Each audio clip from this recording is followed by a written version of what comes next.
The next candidate joining me in the studio is Bill Harrison. He is a candidate for mayor in the city of Fremont. And thanks for stopping by and taking some time out of your campaign, which I'm sure, how much time is your campaign taking you? It seems that it's 24/7. 24/7, but yeah. with a full-time job and a family, it's not quite 24/7. It's always moving, though. Well, that makes me ask you then, what was it that influenced you, that made you want to take this on? Well, I was born and raised in Fremont, and I've always wanted to be mayor of the city I grew up in because my father taught me to give back to the community, and I was involved in several nonprofits and charities. And as I started my adult life, I saw that one of the ways to continue that giving back was to get involved and elected. And I'm in my 6th year on the city council, and with the open mayor seat and support from a lot of community members, I've decided to run for mayor of Fremont.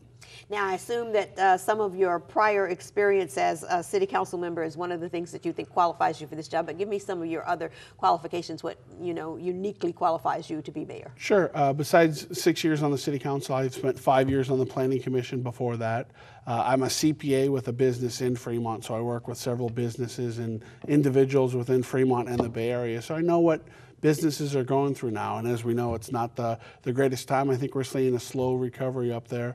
And that recovery and the economics is what's going to help drive Fremont to add back some of the services we had to cut, to restore the services we had to cut, and to make Fremont, which is a great city, even better.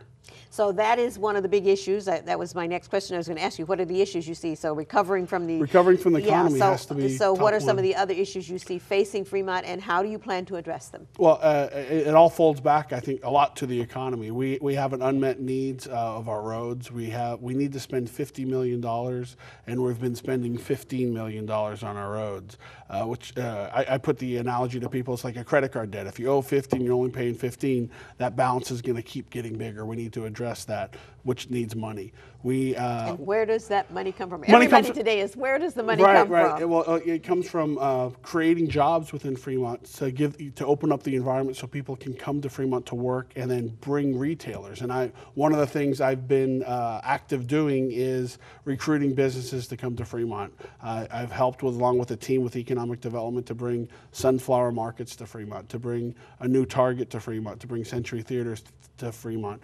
Those are parts of an economic development delegation I was part of to help bring those people to Fremont. And what that will do is allow people to shop in Fremont. When they shop in Fremont, they're spending sales tax. We generate those dollars, take those dollars, put it back into the roads, put it back. We have police officers we need to add. We just added 4 new officers, and we need to add about 10 more. We have a fire station that needs to be open. So we have that laundry list of unmet needs. And as everyone knows, the unmet needs are the biggest thing keeping them away is money. So we need to attract businesses to Fremont to generate sales tax, to generate revenues, to take a whack at that laundry list. In terms of attracting businesses and anyone else to Fremont, what are some of the things that you could tell people about Fremont that perhaps they don't recognize about your city? Fremont has a tremendous opportunity for a lot of people. We have a downtown plan that the council just approved that is going to be able to bring people to Fremont in a unique experience where they can shop in Fremont, live in Fremont in some of the units, and dine and be entertained. We want to build a cultural, civics, art center around City Hall and generate a presence down there.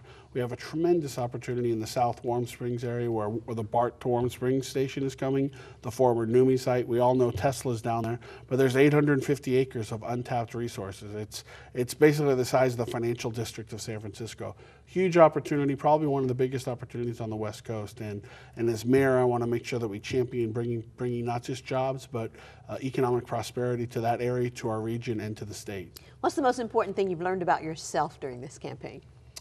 I think I always tell people, if you want to know who your true friends are, you should run for office, because you'll see who really stands up with you, who's there to help for you. And so I've learned that I do have a lot of great friends that are helping me, and that's what it's all about, is just people coming, helping me, walking precincts, making phone calls, making donations, all the things that it takes to get elected. You really find out who your friends are. It takes a lot out of you campaigning. It takes a lot out of you, and the mayor's position in Fremont is not not a full-time job. So I have a full-time job as a CPA in Fremont. I have a wife and 2 small boys who are very active, and trying to balance that with campaigning and being a city council member and a job and a family man. It's difficult. I do the best I can. And I think I do a pretty good job. The family always comes first. Well, good luck to you, and thank you for stopping by to tell us about your candidacy. Thank you very much. You've been listening to Bill Harrison. He is a candidate for mayor in the city of Fremont.